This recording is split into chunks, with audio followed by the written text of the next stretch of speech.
We live in a culture that is molded by competition. It's not just molded by competition, it holds competition up as something moral and something just, as if whoever wins a competition is the deserving person, is the smarter, the stronger, the more just person than the person who loses a competition. If you look even into pre-Christian literature, this exists in the Western tradition, where the idea was that when two people duel, that God has chosen which one will win and will signify his favorite through the victor.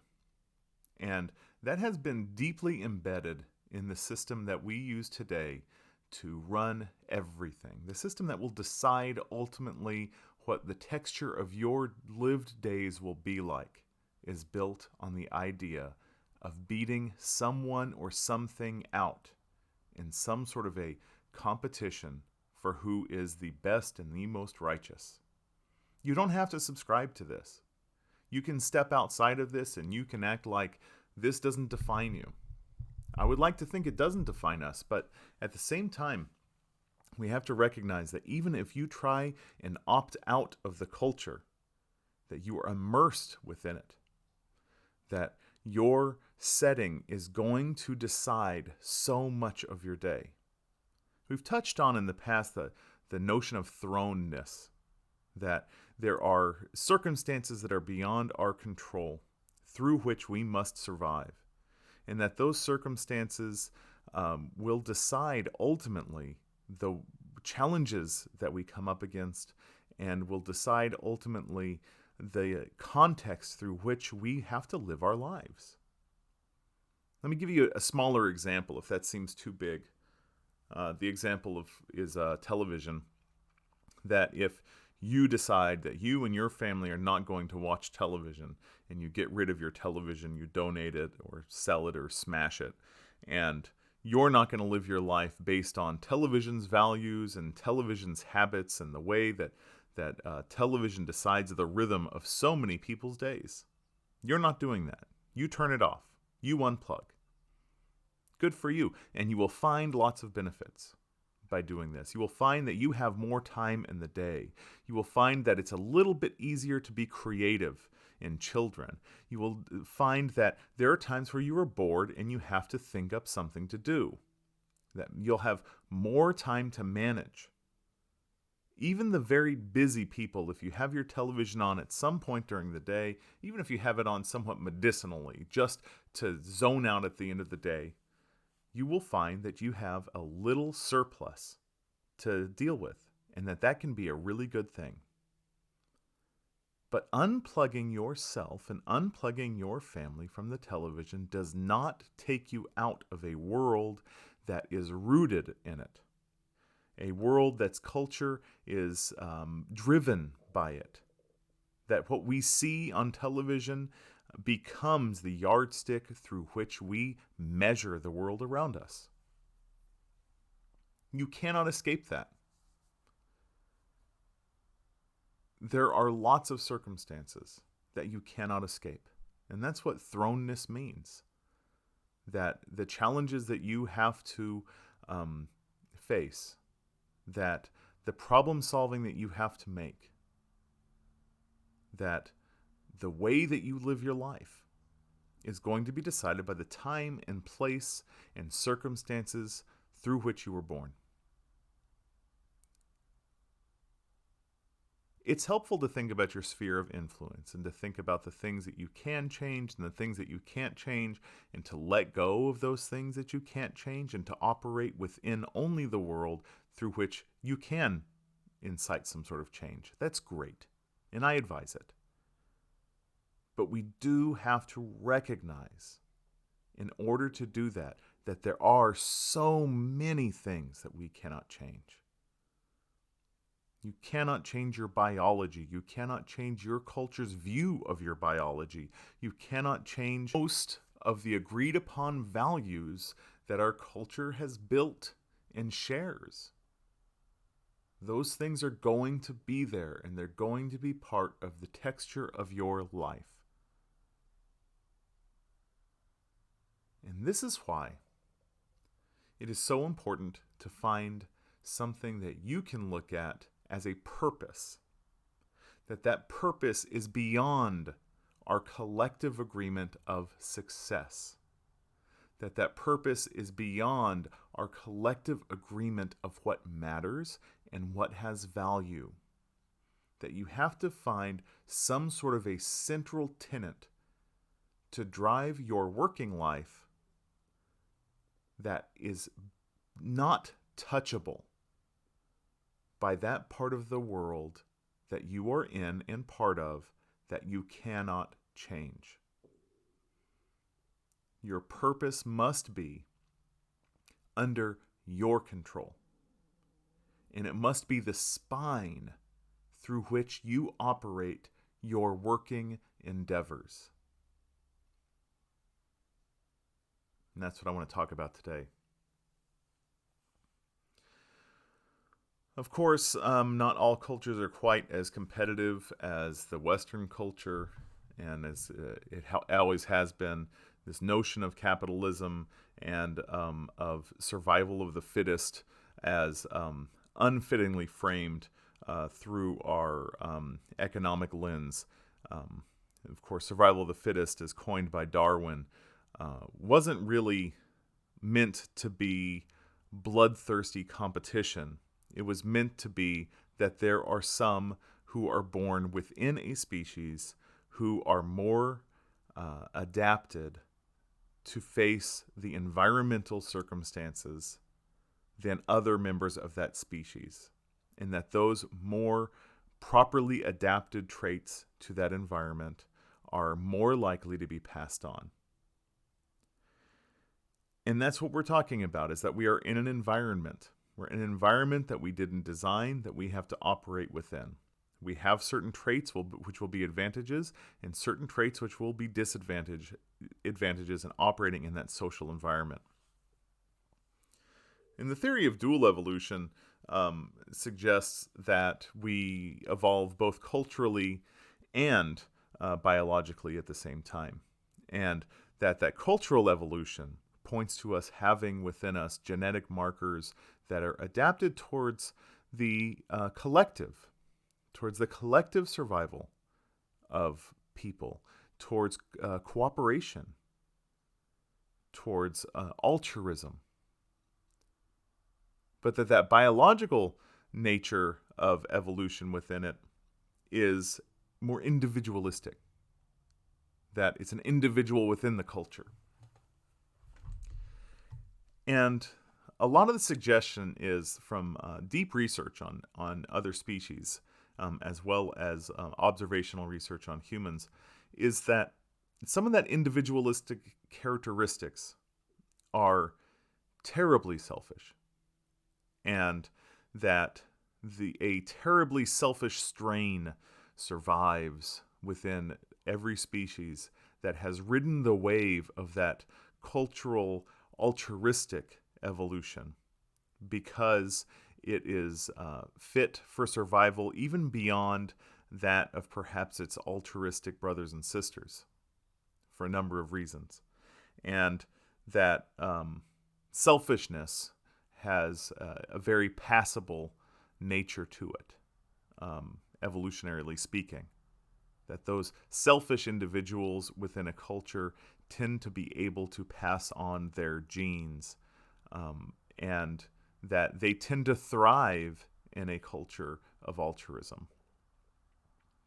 Now, I'm not pointing that out because I want you to point your finger at other people and say eugenically that some people are nicer than others and more deserving of your kindness and more deserving of your compassion than other people. You're not qualified to say that, and I'm not qualified to say that, and I don't recommend it. The reason I want to bring that up is because if you have not lived a lot of your life in the working world, I do want to advise you. I want to advise you that there are people who are out there who are motivated by things that may not motivate you at all. There are motivations for people out there that really you wouldn't be able to relate to. There are people who really want power. There are people who really want influence. People who really want to watch other people serve them, watch other people do what they say and do what they direct. And I'm not saying that this is something evil or anything like that. I'm just saying that for me, that came as a surprise. That for me, it wasn't ever a motivation to be powerful.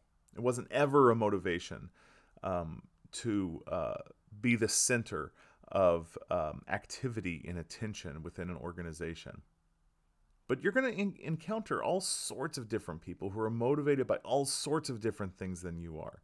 And the idea that because you understand yourself and because you understand your motivations and your definition of success is going to prepare you for the different people that you encounter out there is ludicrous.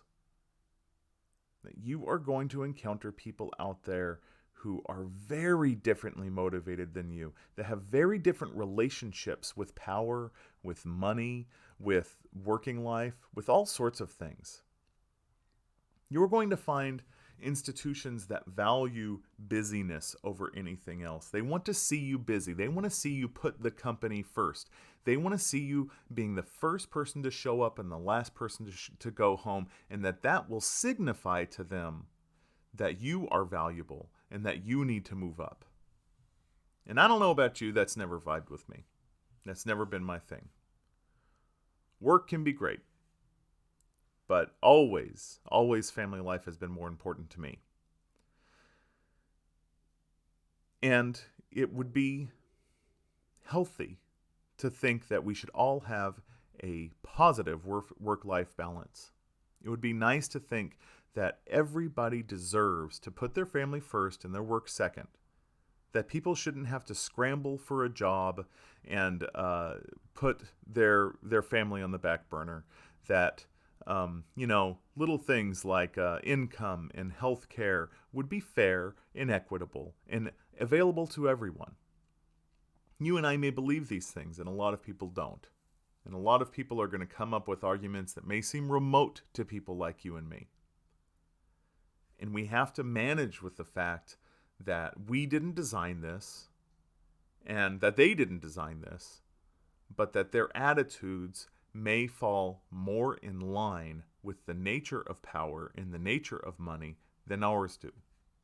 And I'm making an assumption about you here, and maybe that's not fair either. And I'm not trying to take anything away from anybody. Really, I do not want to be moralistic. I've probably said that in every single lecture. I am not trying to be moralistic here. I am speaking from my perspective, from my values. Those are the ones I know. My inner world is the one I understand. And it may or may not be the inner world that speaks to you, and that's okay. But I want you to understand that we all have different inner worlds, and that we make all sorts of assumptions about each other. We assume, for example, that we understand someone else better than they can understand us. Universally, through research, we have shown that people believe they can understand others better than people can understand them. So, that's square one. That's one thing to consider. You do not understand other people, not nearly as well as you think. And they think they understand you a lot better than they do. So, many of our assumptions are unhelpful when dealing with other people. They make things less transparent. They make things harder to read and harder to understand when we feel certain that we understand someone else. That our relationships to money and our relationships to power that dictate the working world are not universal. We do not have those same relationships. We have agreed upon values. We agree on what a dollar means. We agree on what credit scores mean. We agree on what a house is worth or a car is worth. And you may take issue with that. You may wish these things were worth different things, and you may recognize a certain flexibility within the nature of credit scores that favors certain populations. Sure. But the hard value of these things is something that we agree on. Otherwise, they wouldn't exist. Whether you agree on it out of force or out of your willingness doesn't matter. You don't have to. But the fact of the matter is, we both know what a Hawaiian vacation costs, and you don't get to go up to the counter and throw down less money and say, this is what it's worth to me. I make half as much as these people here in the terminal, so I only should have to pay half as much to go to Hawaii. We know that won't work. That'd be nice, wouldn't it? But that doesn't work. Meanwhile, y'all sitting in Hawaii. Ha, ha, ha. You don't got to pay a darn thing to be in Hawaii. Ha, ha. Except your rent. My point is that we don't get to decide the nature of the economy and social structure that we're born into. We're just here. We arrived, we showed up, we grew out of it like a flower grows out of a plant. We grew into this world. This is where we are. And we have to cope with it. And one of the strongest ways that we can cope with it is by finding a sense of purpose. A sense of purpose that will transcend our jobs and our homes and our working conditions and our social class. A sense of purpose that will drive us forward and that we can feel satisfied with. If you lack that, you face all sorts of battles that you don't want. So let's take a look at the logic of a place that values hard, long, engaged work over the values of a work-life balance. They don't want to waste their money on paid vacations or paid maternity and paternity leave. They don't want to waste their money on long lunch breaks. There are all sorts of different technologies in place that are being developed to measure someone's productivity and to dock them money if they are not working within the realm of their maximum productivity.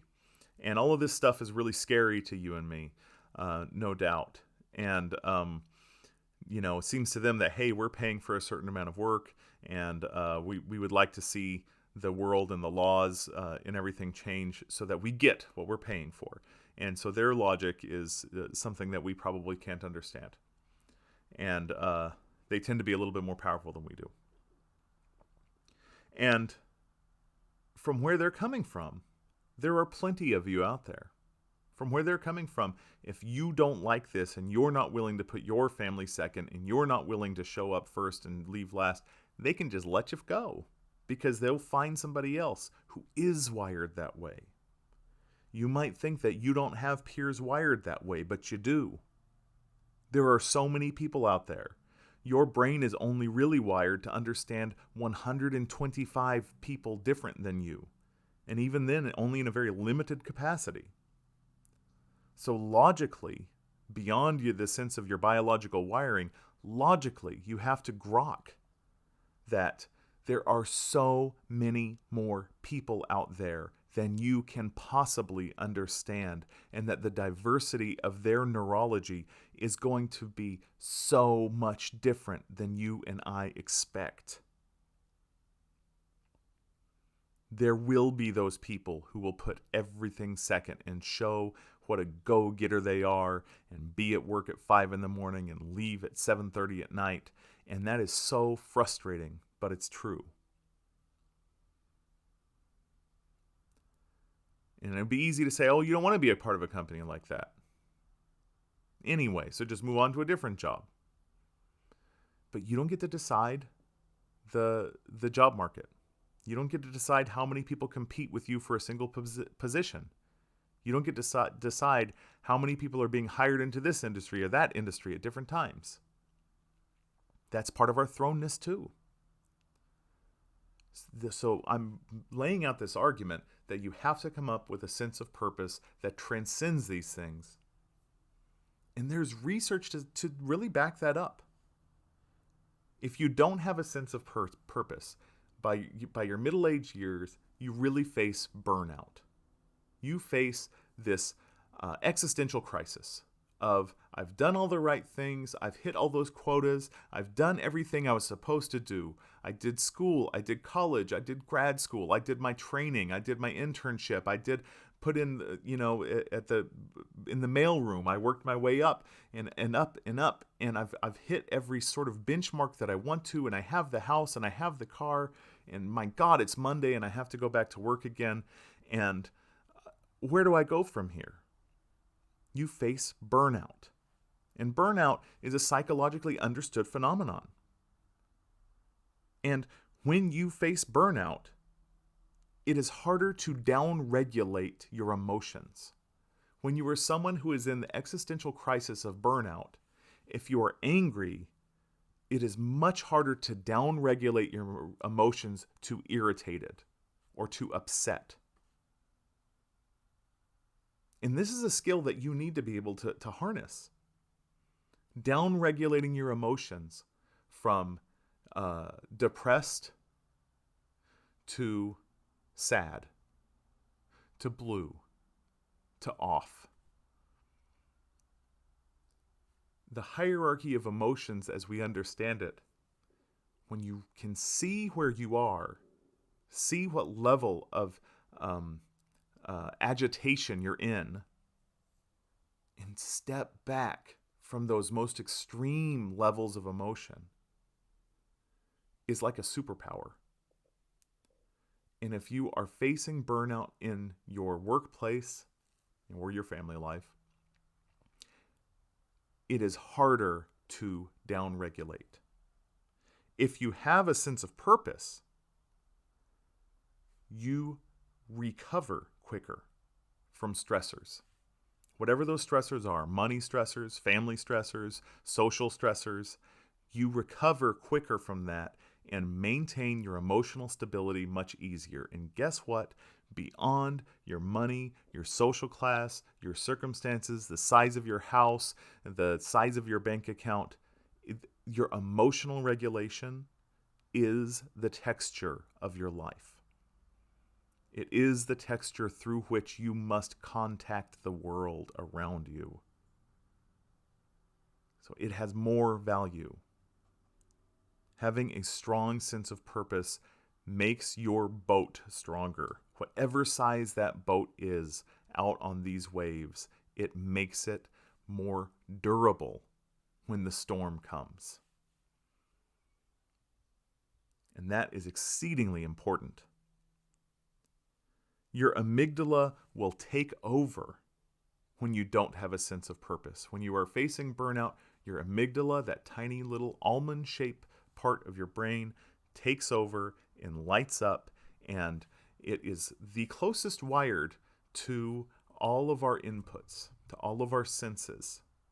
And it will not let those inputs and senses past its sense of danger. And it will communicate to your brain that what we are facing is dire.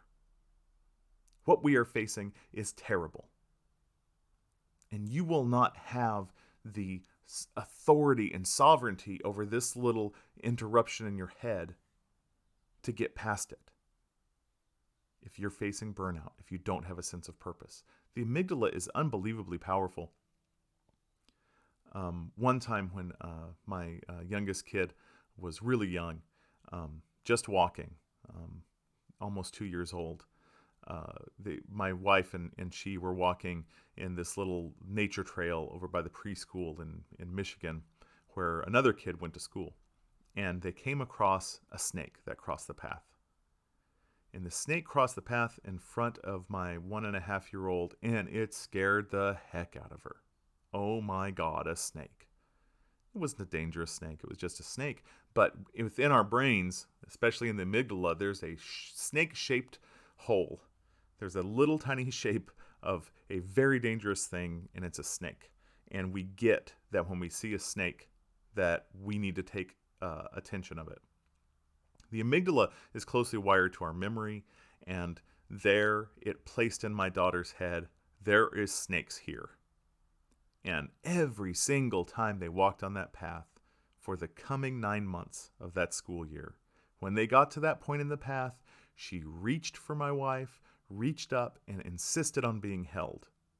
because snake, snake. And that's the amygdala in action. And when you are facing burnout and you do not have a higher sense of purpose and something goes wrong at your job or something goes wrong with your rent check or something goes wrong somewhere else, your amygdala sits there and takes over. Snake, snake. And you've got no one to reach to.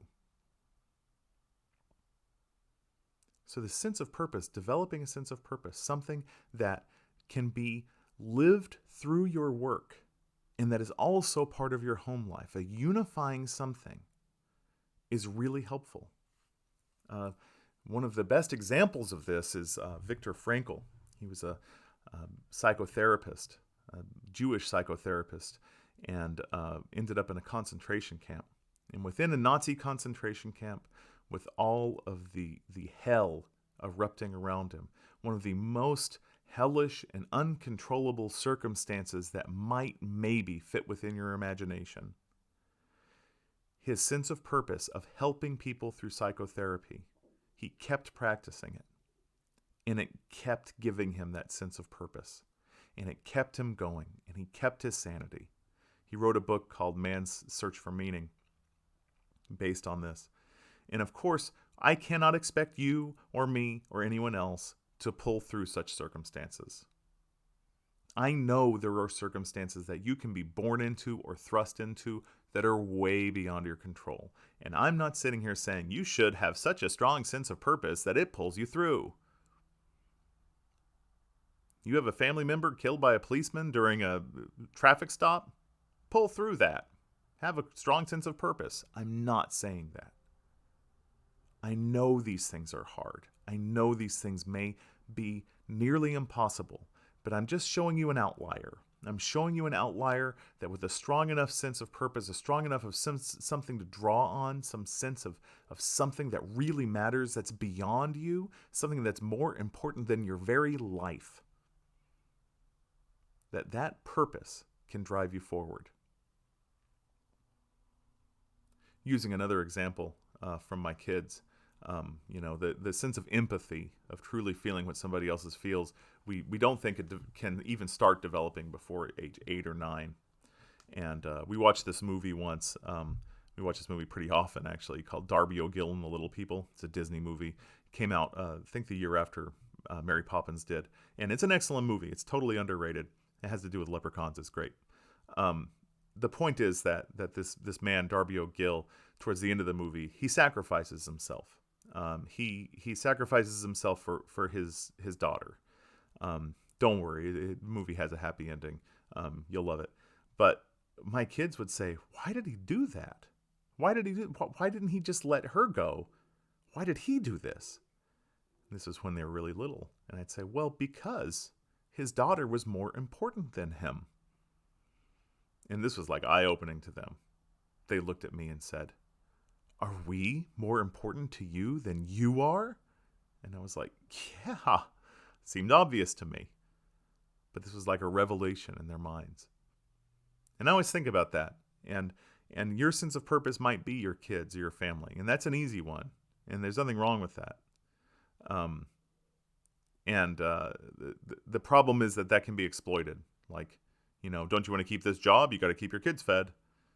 That attitude leverages your purpose against you. And I'm not saying that those things should not be your sense of purpose, but you have to keep in mind that what's best for your family, what's best for your kids does include you, does include the work-life balance. It's not just money. It's not just employment. It's not just their circumstances, because the way you fit into their lives is also important. So it's very helpful to come up with a sense of what is going to drive you. And just like David Foster Wallace says in his wonderful This is Water speech, that this is the argument for something religious, of course, that money or fame or health, that all of these things will abandon you. And that this could be why people go to the big religious leaders for a sense of purpose, because by definition they cannot abandon you. That's their nature. The nature of belief, the nature of faith, is that it does not abandon you, even if you abandon it. So what can you find that's that important to you? What can you find that is so important that you know it will not abandon you, that you know no one can take it away from you, that you know that if you were put to the test and sacrificed for it, that would also fulfill your sense of purpose? What matters enough? And how do you stop from being exploited for that? The way we exploit teachers with appreciate your teacher and teacher appreciation week and oh, our teachers are so great. And then they're underpaid and underfunded and everything else. Because you don't want to be exploited, but you do want to fulfill something that's beyond exploitation. You do want to do something that makes it where you sleep easy at night.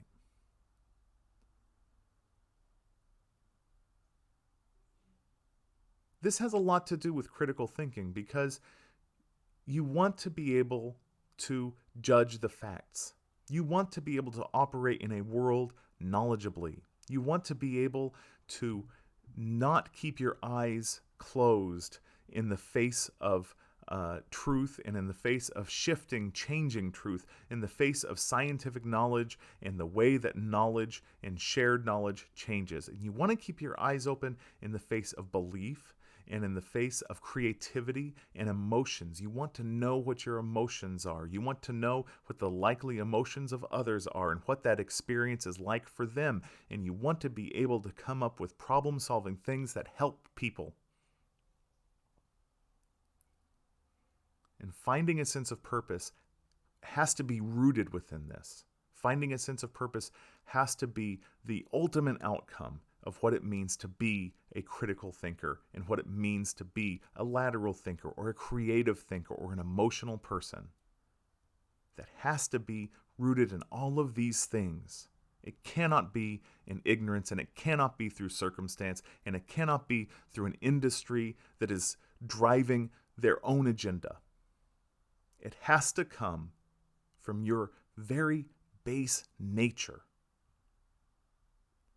while considering your own thrownness and circumstances and sphere of influence. This isn't easy, and this isn't something you have to come up with right away. Keep it in your mind, though, and chew on it, and come back to it over and over and over again. Because this is the big time. This is the big time, and there are people and forces and motivations and circumstances out here that you can scarcely imagine. There will be times in your life when you think back on some fairy tale where somebody had to fight a dragon, and you will say, I wish that were the case. I wish I was fighting a dragon because that would be a hell of a lot easier than what I'm fighting for here. I would know what I'm up against. I would know what tools I have. I would know what it means to win and what it means to lose. And I wouldn't have to feel the way that I'm feeling right now. So mixed up and confused and unsure of everything. And so helpless. And like Sisyphus, like everything I do just works against me. Because you're going to have days like that. And it's going to happen. And those days might drag on and on and on. Fairy tales showed dragons and monsters and dangers because they are real and because they're around us all the time. But we don't know what tools we have. We don't know how to deal with them. We don't even really know what winning or losing really looks like all the time. This is the big time. This is where you are.